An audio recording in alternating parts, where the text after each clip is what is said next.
Wah, sebenarnya dari sekian banyak masalah kompleks di desa, apa masalah? Masalahnya adalah keinginan untuk bareng-bareng maju. Kalau kita bareng-bareng memperbaiki diri, maju bareng, artinya tantangannya kan global hari ini. Tidak hanya antar desa tapi antar negara. Ya. Orang lain mungkin sudah riset, ya terus bikin sesuatu yang dengan teknologi termutakhir kan. Kalau kita masih kongko-kongko yang nggak jelas juga. Waktu kita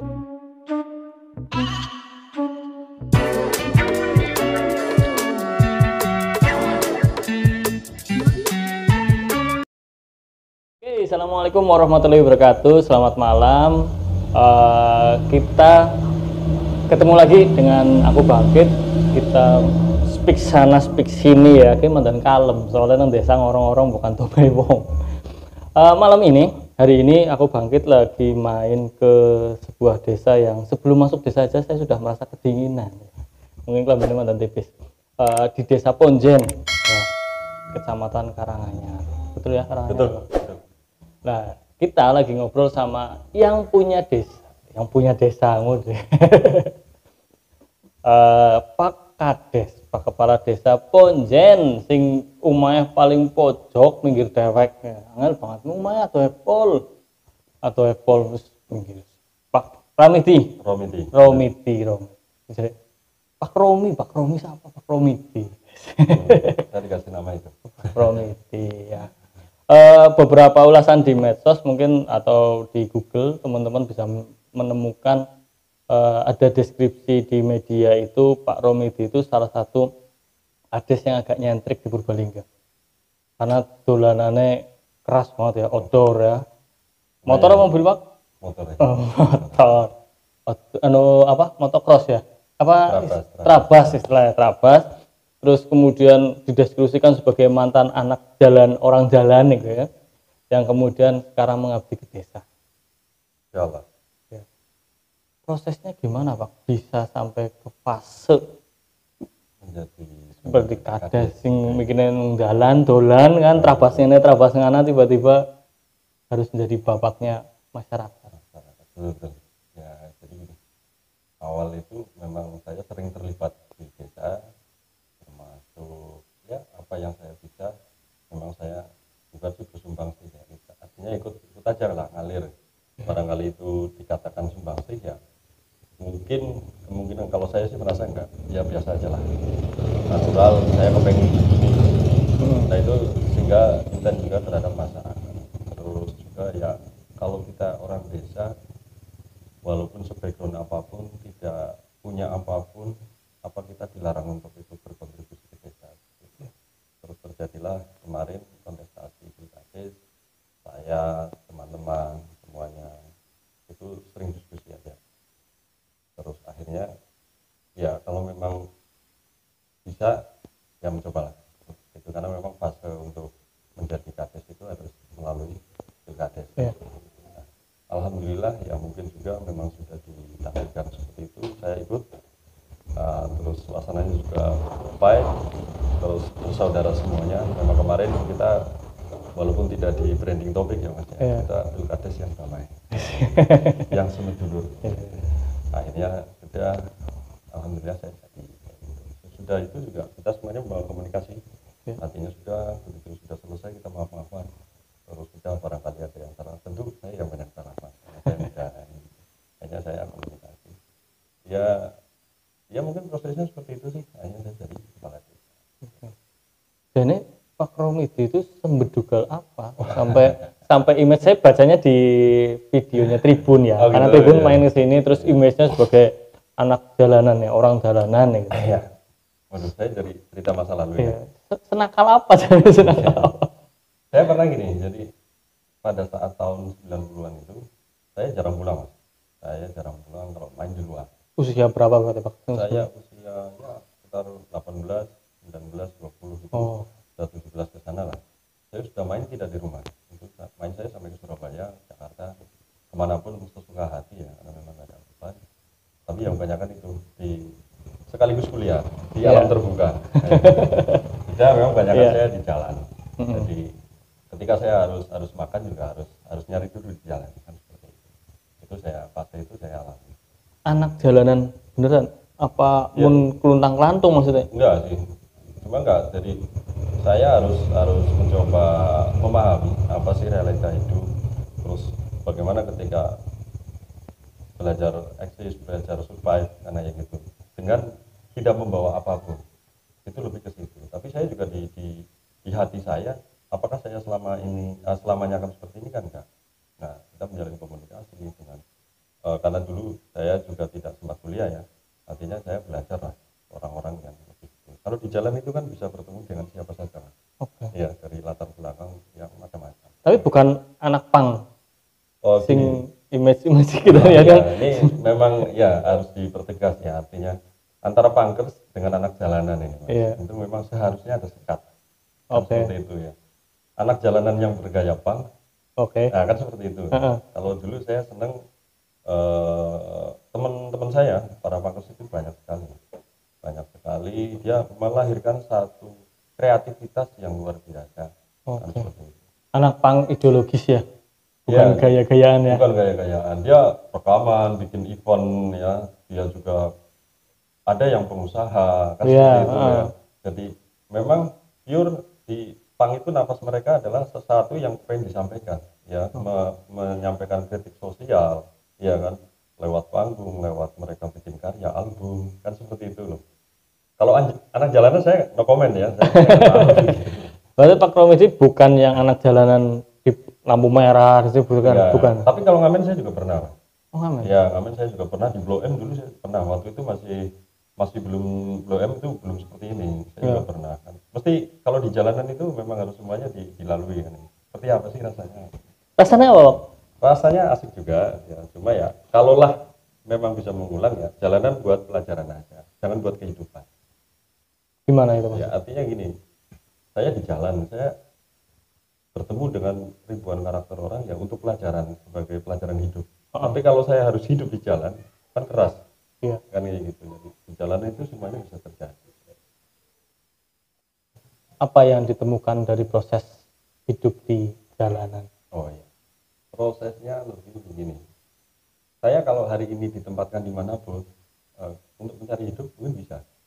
Oke. Kan seperti itu. Itu yang tidak ada di bangku sekolahan. Gitu ya. Kan tidak ada loh pelajaran bagaimana hidup di jalan. Oh. Itu sih. Terus banyak saudara, banyak teman. Kalau saya kemalaman di satu daerah ya, insya Allah adalah temannya. Berarti membangun mental petarung ya. Betul.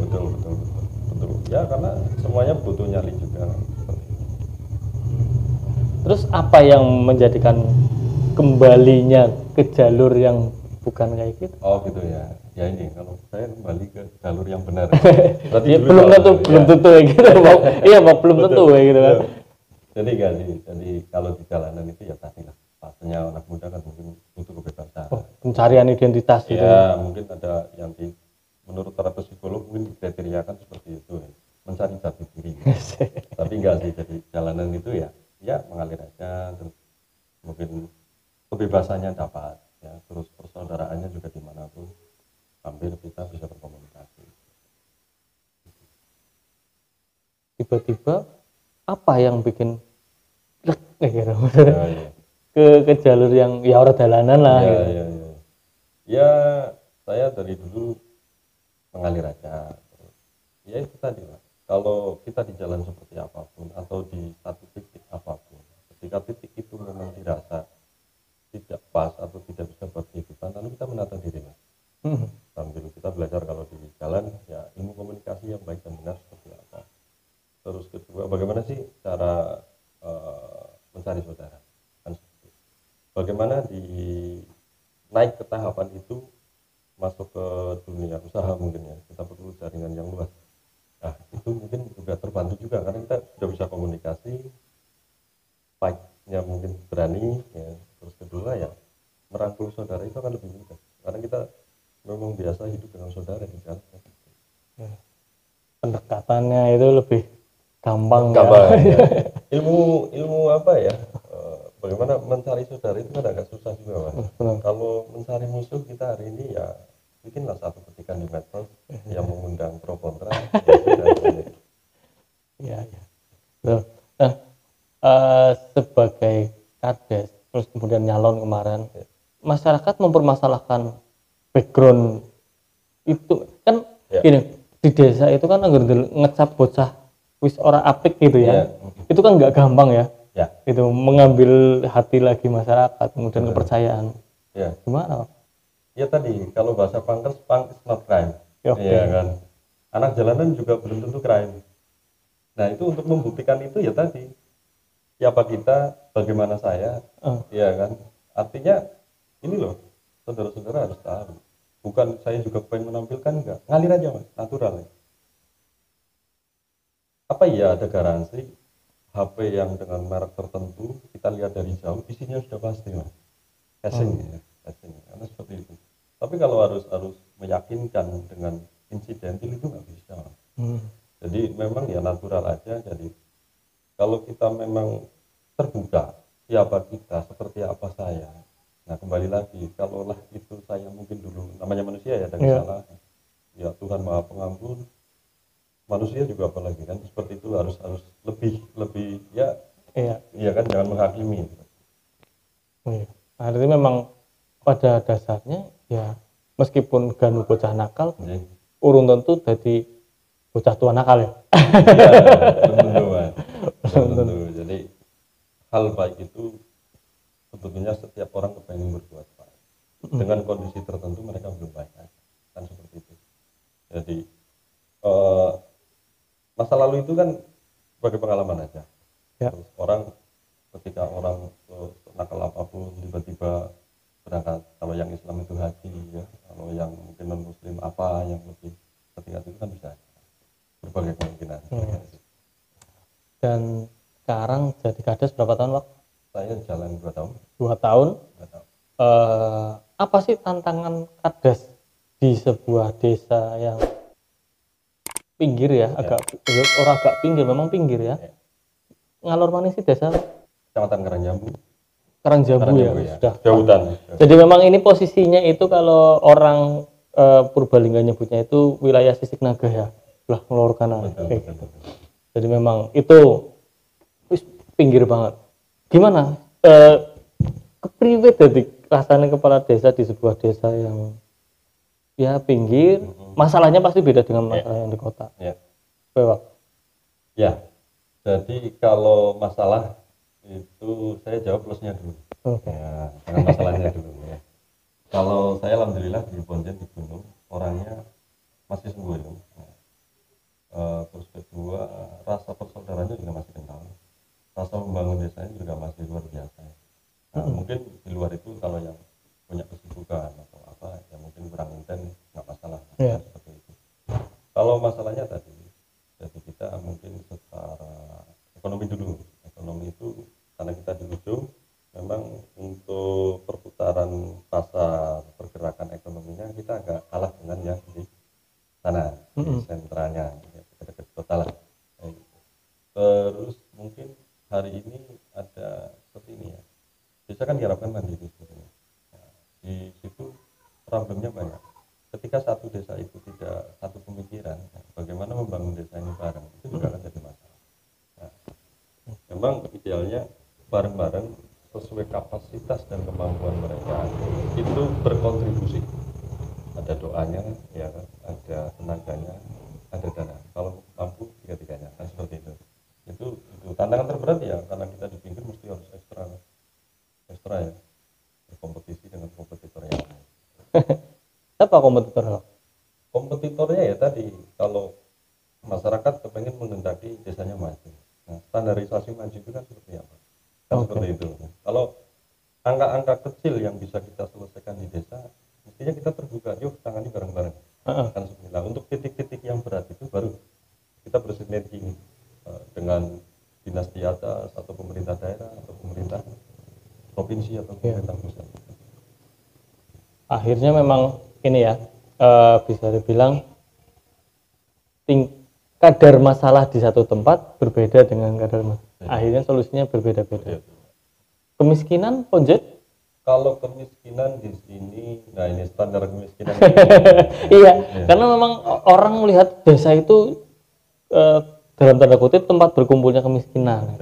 Rumah tidak layak huni, dan sebagainya. Betul. Gimana? Kalau miskin ini menurut kita ya yang Iya. di sini. Kalau di sini saya yakin kalau secara rata sebetulnya tidak jarang lah ya. Hampir semuanya merata, tapi masih ada lah angkanya yang mungkin sekitar 5 atau 10%. Walaupun saya hari ini masih predikat merah, desa miskin, Mas. Desa miskin. Desa miskin. Oke. Nah, karena desa miskin desa A dengan B itu berbeda. Oke. Ada satu desa yang punya motor 2 itu miskin. Kalau di sini mungkin yang nggak punya sama sekali itu baru miskin. Bisa jadi seperti itu. Berbeda. Gimana masyarakat menghadapi kemiskinan sebenarnya agar ngomong di desa? Kadang aku jujur kadang merasa apa sih yang disebut dengan kemiskinan bagi warga, karena wong Danu orang nyekolah anak-anak sampai tinggi pun mereka sudah cukup berhasil ya, misalnya selama anaknya punya modal untuk hidup, bekerja dan sejenisnya. Kadang aku juga ketemu beberapa masyarakat di desa ya slow aja, nggak mengejar sesuatu yang ya luar biasa, rumah gedong dan sejenisnya. Mereka hidup dengan nyaman-nyaman aja kok. Sebenarnya kayak apa sih waktu masyarakat desa melihat kemiskinan, kemudian problem-problem sosial yang biasa dianggap sebagai problem?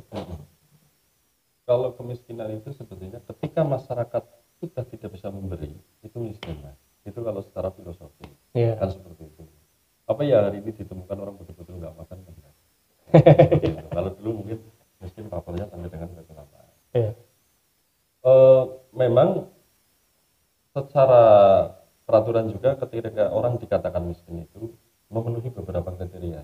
Nah, mungkin di Ponjen juga masih ada beberapa kriteria itu ditemukan kan seperti itu. Nah, kalau di kami terutama masalah pendidikan ya, kalau disejajarkan dengan yang lain masih ada ketertinggalan lah sedikit. Nah, tapi hari ini sih masih sudah hampir semuanya ya pendidikannya SMA, kuliahnya juga banyak kan seperti itu. Nah, memang masih ada beberapa titik-titik di situ itu kedua kesadaran. Bantuan juga sudah banyak, ya, sampai dengan dari berbagai sisi lah, kesehatan, pendidikan dan lain sebagainya. Apalagi sekarang ya pandemi, bantuan ya terdampak COVID-19. Berarti memang itu ya perspektifnya memang beda. Dan akhirnya bagaimana pemerintah dan Ponjen untuk mengatasi problem yang disebut dengan kemiskinan itu? Saya kemarin waktu jadi kepala desa itu saya map angka kemiskinan yang masuk kriteria tidak memiliki tempat yang layak yang masuk dalam program RTLH itu angkanya saya masuk itu yang sudah terdata ada di basis data terpadu BDT itu 6, 12, 31 6, 12, 3, 18 ya 31 itu 59 ditambah 27 berarti 86 ya 86. Itu yang ada di basis.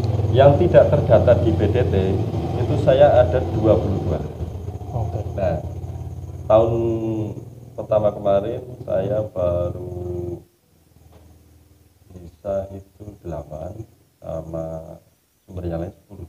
Hari ini alhamdulillah target saya 32, baru ketemu 20 sama 4 sama 3 27.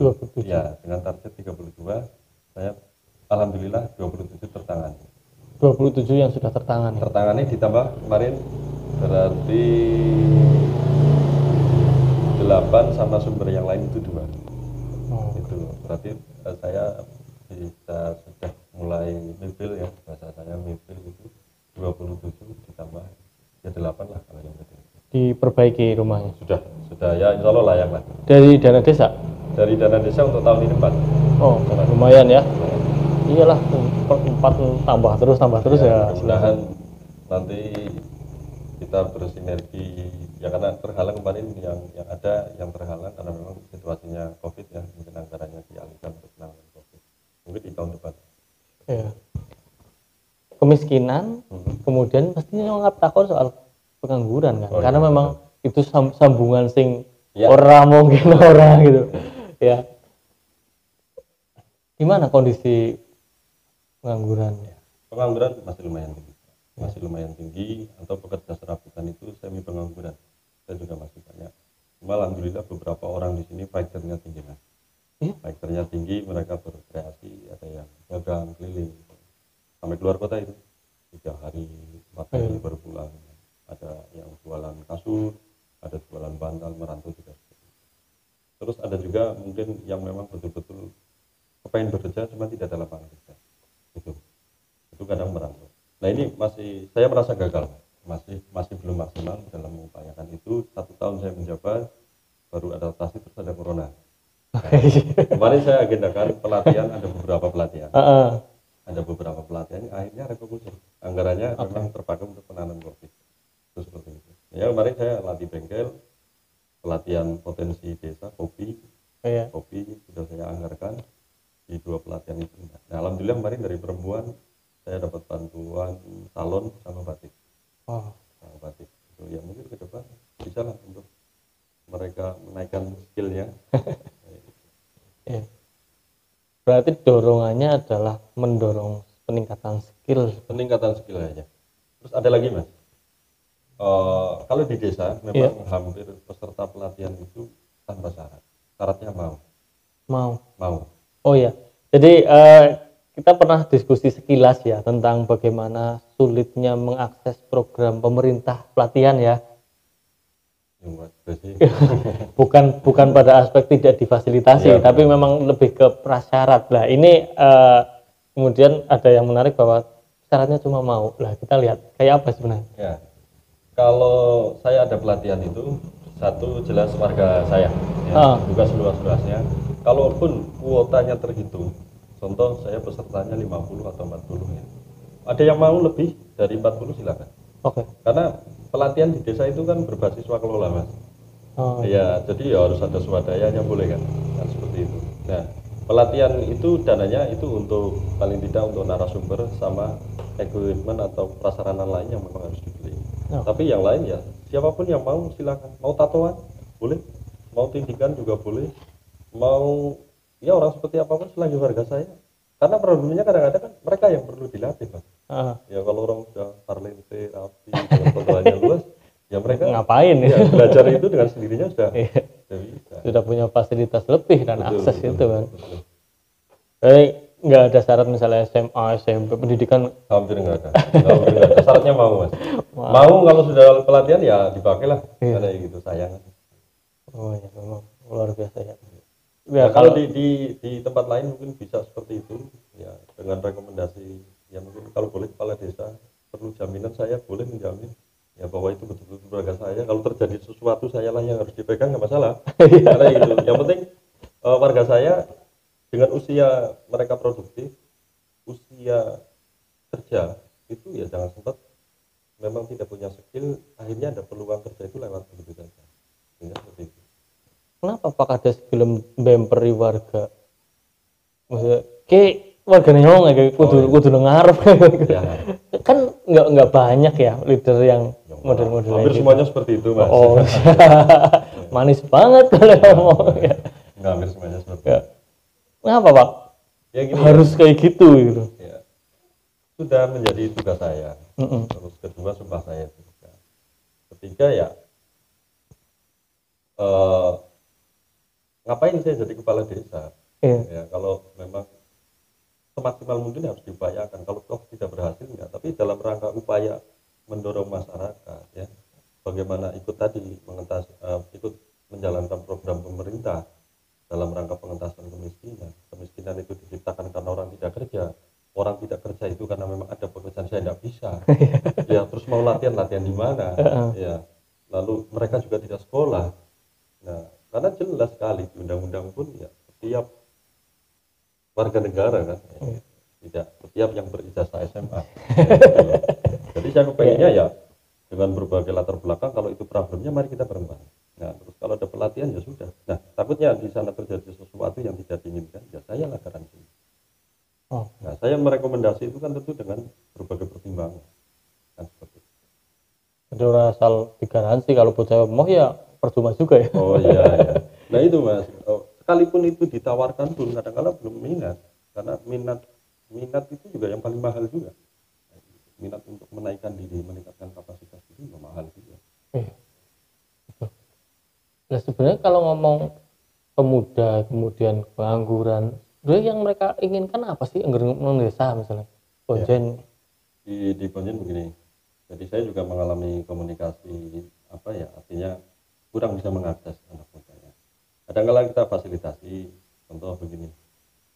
Yaitu paling kan karena saya baru ya, artinya saya kemarin terprogram untuk pelatihan untuk mereka.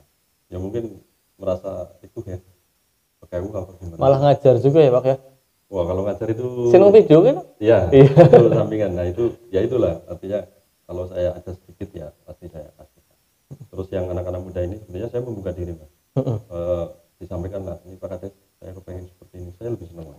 Iya. Karena selama ini kan saya banyak sekali pekerjaan yang harus mengurusi ribuan orang ya. Iya. Ribuan orang itu ribuan kepentingan, sehingga kadang-kadang waktu juga tersita ya. Terus ide-ide ini mulai tumpul mas kayak gitu. Maka lebih baik datang Pak saya kepengen seperti ini ya, mari kita coba dibedah ya secara regulasinya seperti apa, kalau kita bisa membantu secara dana nanti dari mana plottingnya kan seperti itu, kita welcome lah, ahlan wa sahlan ide ya, dari anak muda.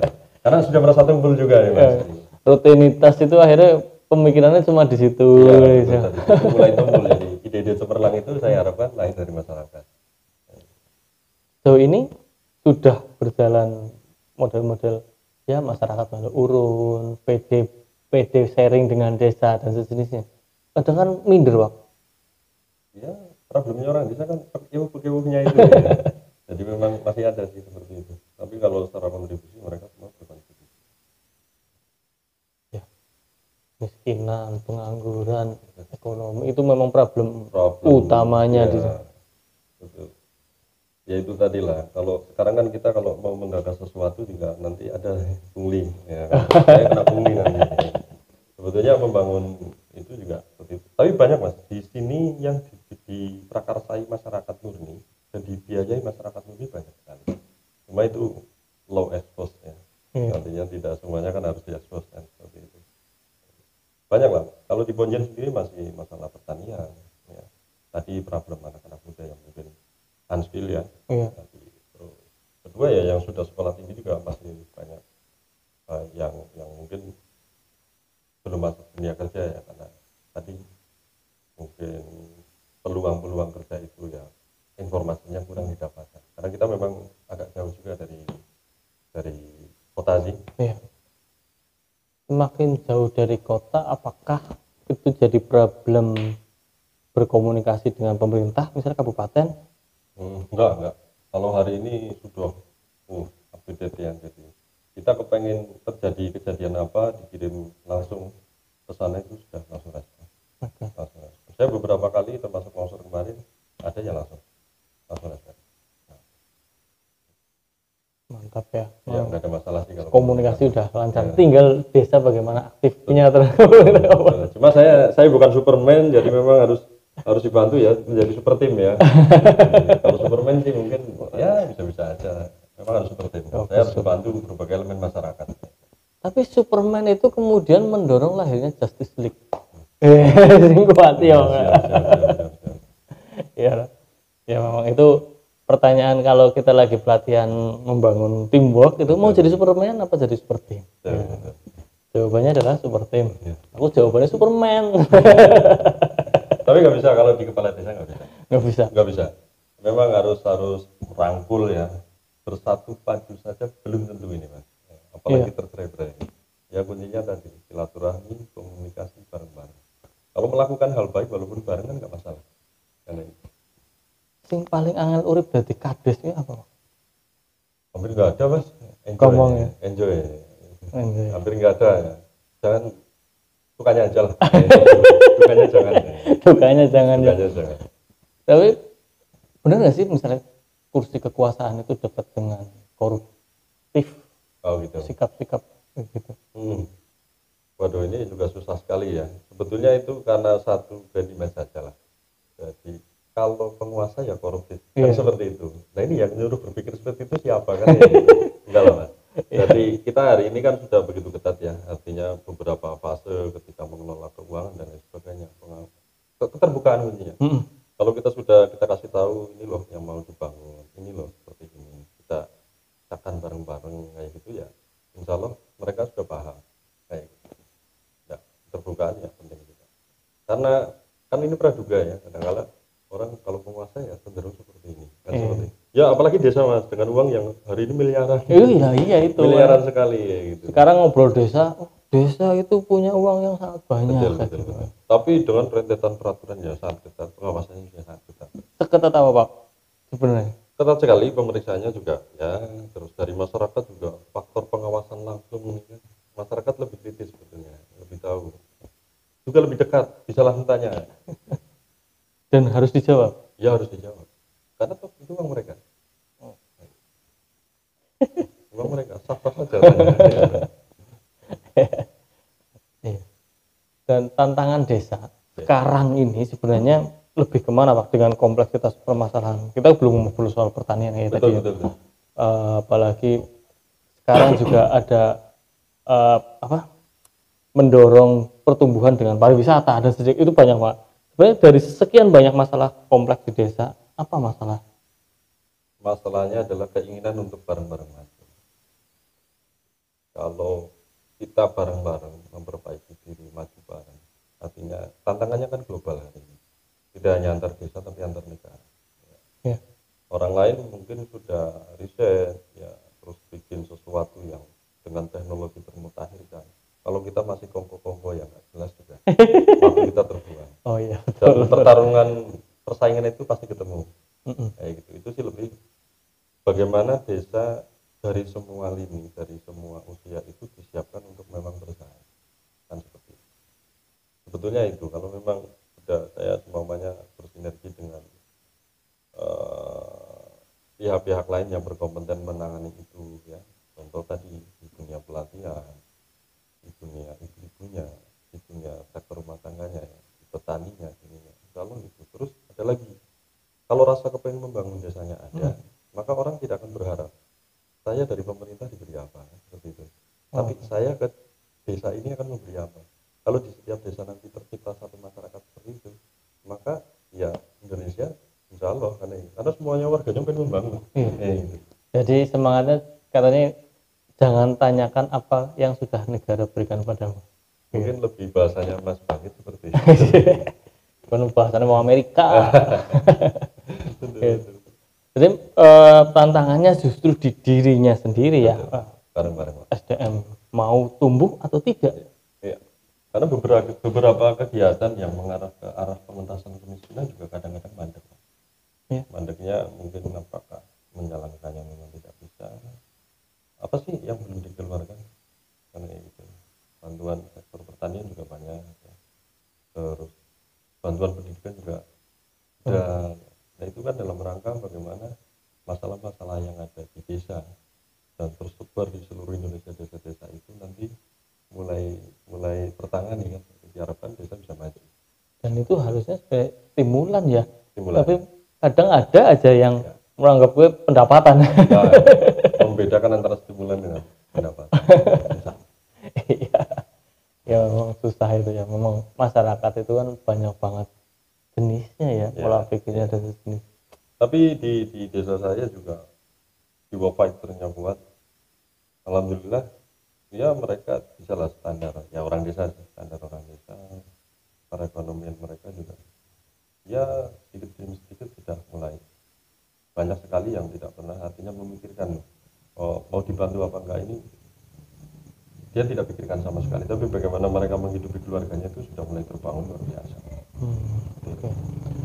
Pak Romidi termasuk salah satu orang yang aktif di medsos juga. Lumayan. Melihat dinamika medsos, kemudian Purbalingga, anak muda, desa.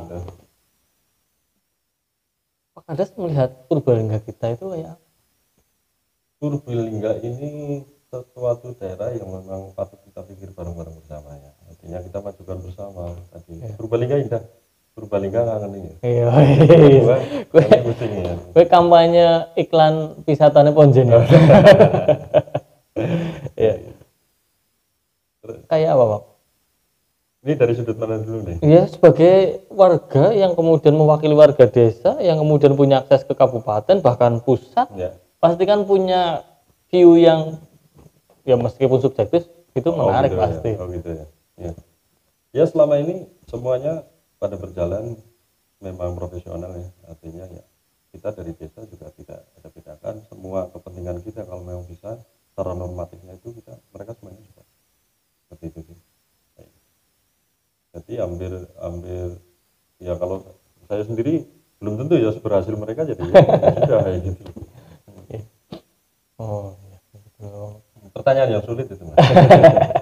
Ya nggak, pertanyaannya gampang ya, ujian di rumah ya. Pertanyaannya gampang. Berarti memang Purbalingga itu memang sebenarnya menarik untuk didorong menarik menarik dengan iya wong sing wis tau dolan main inti kan pasti sudah paham kan, sedikit lah ya kan wis ngerti Purbalingga kemudian Ponjen terutama sebagai sebuah desa yang eksotis ya, ya punya wisata kan, insya Allah rintisan masih rintisan apa sih Wak? kalau di sini alamnya ada, situsnya juga ada. Jadi Ponjen itu kalau diulas itu menarik dari berbagai sisi. Sisi religinya juga iya, sisi mistisnya konon juga iya, dari peninggalan-peninggalan yang itu ya juga secara hasil penelitian dari arkeolog itu memang ada indikasi juga Ponjen itu desa tertua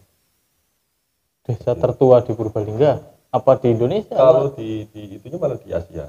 Di Asia ya, tapi kemarin saya punya bukunya yang hasil penelitian itu memang ada situs perbengkelan di sini yang dari batu gitu. Oh, oke. Kayak di Limbasari ya. Betul, hampir mirip ya, jajaran Limbasari, Ponjen, Dagan itu iya. Hampir ditarik benang merahnya. Nah itu kan salah satu bukti bahwa peradaban di sini sudah tua juga. Terus ada Candi Wurung juga. Candi Wurung ada. Terus Batu Genteng itu kemarin dari arkeolog juga sudah datang, itu diperkirakan batu itu dibuat dan diletakkan itu sekitar tahun 8 atau tahun 9. Oke. Terus apa dengan adanya gue terus misalnya ini didorong jadi apa gitu? Kita lagi konsep untuk menjadi satu destinasi wisata juga sebetulnya dengan kemampuan kami. Perbatasan kami kemarin sudah terbentuk satu pengelola wisata ya, sudah BUMDes juga sudah, semuanya ini serba baru launching semua ya. Kita mungkin bayi dulu ya, merintis semuanya, betul-betul merintis, jadi ya mau dari restunya saja. Jadi cobalah, saya belum bicara karena baru kemarin baru berfase proses, jadi baru menjelang MOU, nanti sebentar lagi perjanjian kerjasama dengan pihak perhutani, terus pengelola juga baru terbentuk. Besok aja baru mau pelatihan pengelolaan desa wisata, baru akan dijalani. Oke. Dengan potensinya yang didorong tidak cuma keindahan alam, tapi ya situs arkeolog memang menarik ya. Luar biasa, tapi kadang nanti apakah destinasi wisata sejarah itu juga menarik untuk dikunjungi? Mudah-mudahan tertarik semua. Nah, kalau kita ngomong arkeologi itu ya, ada warisan yang kemudian sampai ke masyarakat sekarang nggak selain barang itu sebagai barang? Budaya, kulturnya belum. Kalau budayanya di sini, tapi itu ditemukan di desa lain juga. Yang murni khas itu memang sampai hari ini bro. Jadi kalau dulu ada semacam kesenian daerah yang di situ juga ujungan ya. Ujungan ya. Kita pengen membuktikan bahwa saya lebih dari pemuda yang lain atau dari orang lain, itu di ujungan itu nggak ada. Ujungan itu kayak perang-perangan ya? Ya, jadi perang tanding di situ, diiringi alat-alat kesenian. Ada lebih terkenal lagi itu ada rodat, ada genjering. Wah, rodat, genjering itu salah satu yang sudah sangat butuh perhatian lebih. Butuh perhatian khusus. Gitu. Biasanya kalau ujungan itu daerah kekeringan. Gitu ya. Iya, di beberapa tempat. Kayaknya di sini sumber air ya. Sumber air lumayan, cuma karena memang airnya lebih di bawah, ya di belahan Sungai Laban itu, memang cenderung ada beberapa yang hari ini pun tidak bisa dijadikan lahan pertanian. Itu kelemahannya. Itu ya, posisinya di bawah memang agar itu ya disedot atau di apa model-modelnya gitu ya. Daerah sini juga daerah yang menyuplai air ke bawah. Ya, benar. Kondisinya gimana? Kalau ngobrol sama orang-orang pecinta alam kan, sisi lor Purbalingga wis rawan kekeringan dan sejenisnya, pemicu kekeringan di bawah juga. Betul. Kayak gitu memang kondisinya. Ya, kondisinya seperti itu. Kemarin kalau untuk pemenuhan kebutuhan air Ponjen itu alhamdulillah sudah akses semua. Jadi kita manfaatkan dengan pipanisasi. Terus sudah sambungan rumah-rumah sudah. Terus ya ini kembali lagi karena memang kita harus mengarah ke desa mandiri, potensi desa harus digali seluas-luasnya, dalam-dalamnya, bukan eksplorasi ya. Ya. Terus kemarin kita kerjasama dengan pihak desa-desa yang membutuhkan, income-nya sudah lumayan. Tapi memang kondisi sisi utara itu memang memprihatinkan loh. Tadi kalau sama-sama berpikir kehidupan ada di sana, maka daerah itu kita amankan. Tapi memang perambahan hutan sudah jalan, kebetulan juga banyak kan bukan orang Ponjen nih. Jadi ada yang sudah ditambah, ditanami, itu yang liar ya. Tapi mudah-mudahan bisa berkurang. Sudah banyak berkurang, sudah kawasan air itu juga sudah kita selamatkan. Kita sudah bekerja sama dengan perusahaan untuk mengamankan sumber mata air itu. Oh, okay. Tapi memang dulu ada mengarah ke situ, akhirnya ya kita banyak yang protes kan. Karena semakin hari kekeringan, ya dulu waktu saya kecil Mas Langit ya, kalau sekolah itu pulang 3 hari saya bisa pada nyebrang. Oh iya? Ya kalau hari ini jam 4 banjir, jam 6 dasar. Kalau bisa dibayangkan ya, perbedaannya sangat luar biasa.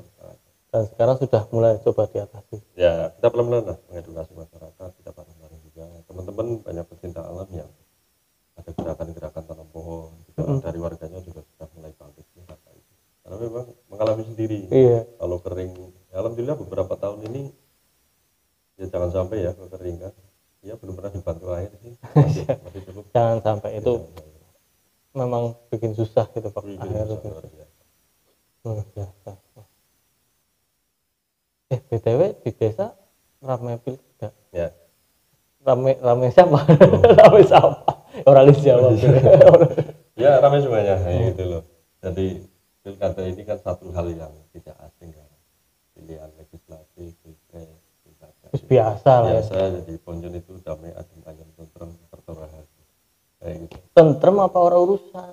Enggak, tentrem saja, urusan semuanya Mas. Urusan karena untuk memilih pemimpin itu kan katanya memang wajib juga kan. Iya. Sebenarnya kalau ngomong figur leadership gitu ya, kepemimpinan, masyarakat di desa itu masih peduli nggak sih dengan misalnya karakter, kemudian track record, kemudian ya mungkin nggak sampai ke, ya belum bicara ngomong pilkada ya, di pilkades pun pasti masih kayak gitu juga, atau ya para mene atau mana politik. Jadi ada ya itu tadi, kalau setiap calon pemimpin itu saya yakin di dada mereka semuanya tertanam jiwa membangun, orangnya baik. Nah ini kalau masyarakat sekarang ya memang sudah lebih terbuka menganalisa dan lain sebagainya. Jadi masyarakat ya tadi, kalau politik kita kan memang masih, kalau saudaranya nyalon ya tidak mungkin pilih yang lain. Gitu. Iya, itu guyubnya masyarakat desa ya. Mantap. Jadi memang kayaknya pilkada tahun ini memang damai. Iya, damai. Kalau di Ponjen juga damai sekali. Lancar. Mudah-mudahan sampai dengan tanggal 9 ya lancar. Iya, seterusnya berbalik aja.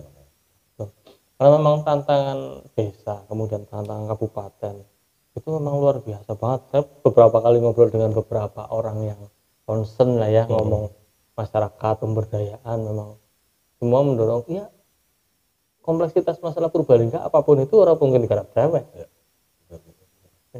Dan desa itu menyokong luar biasa kan? Iyalah, Indonesia kan terdiri dari desa-desa. Desa-desa yang sangat luar biasa.